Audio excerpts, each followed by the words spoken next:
For those of you who don't want to do a spoken word and you want to look in memorials or monuments, this is a good time. This is a good thing for you. Now, what is it that you actually have to do? Well, you basically have to draw a monument about an injustice or a genocide, or again, related to the themes of the course. What do I have here? To our viewers there, it's just a piece of concrete. But in fact, this is not a piece of concrete. This is actually a part of the Berlin Wall that I took off myself in 1990. Absolutely true. And when I tell you that, this has a lot more meaning, right?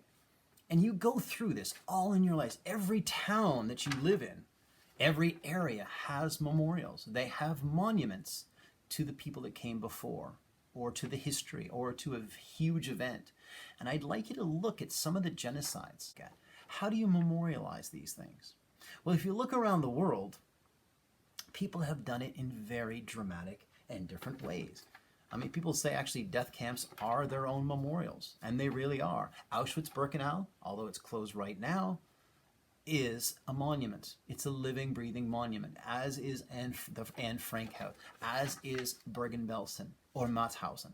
All of these camps and these places in the Holocaust are themselves a memorial.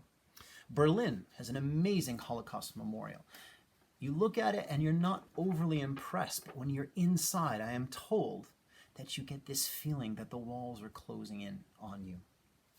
Miami, this is a very stark reminder of the awfulness, using these images, awfulness of the Holocaust. In terms of communism, one of the greatest memorials that I personally have ever seen comes from Prague, and it is the victims of communists in Prague. And as you walk up through these statues, it gives you the chills, because it really shows you what communism does. It takes you out piece by piece.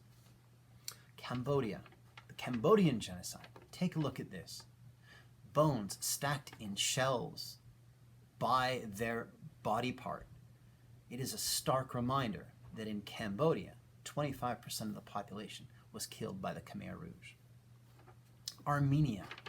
If you look at Armenia, its stark, angular brutality reminds us of the 20th century's first genocide in the modern world.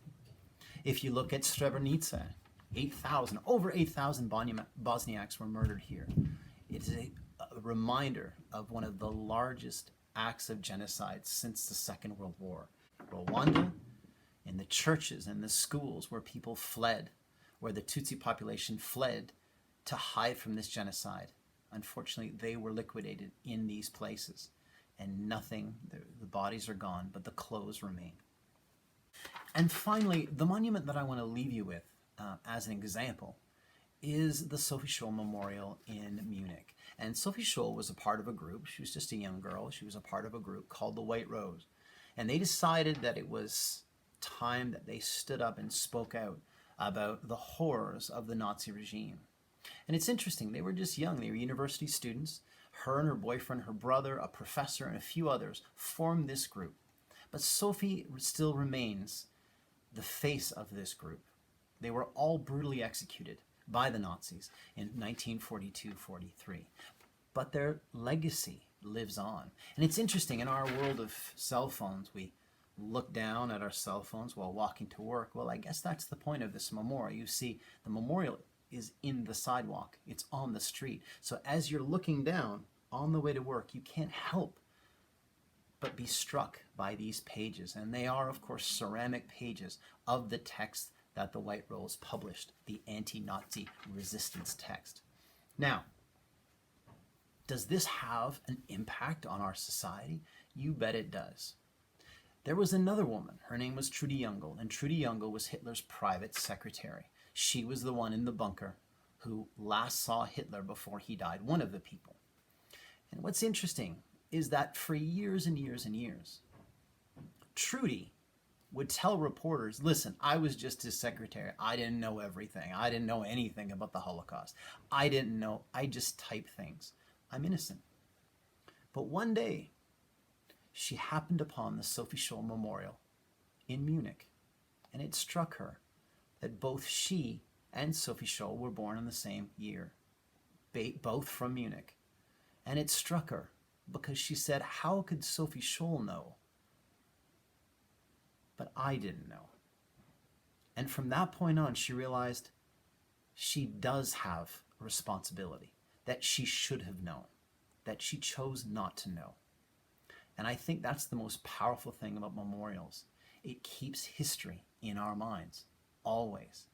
And it still teaches us those valuable lessons that only these awful, awful things in history can teach us. If you're doing the memorial, then all you have to do is draw it or do it somehow. You can build it, but that takes too long. Draw it, send me the picture, but don't forget to consider why you're using the objects you're using. So if you're using something like the Miami example, you have to justify those components in your art or in your monument. You also have to tell me exactly where this monument is. You can't just say Germany or Canada. You have to give me the street. Why did you locate it? Where you located it? And you have to justify that to me, and you can just write that to me as well. So whatever you do, spoken word or the monument, I know you're going to speak out and you're going to memorialize and you're going to bring attention to something very important on our world. Remember, this is due mid-April. I know you can do it. I know you can do it, Waterdown. Good luck.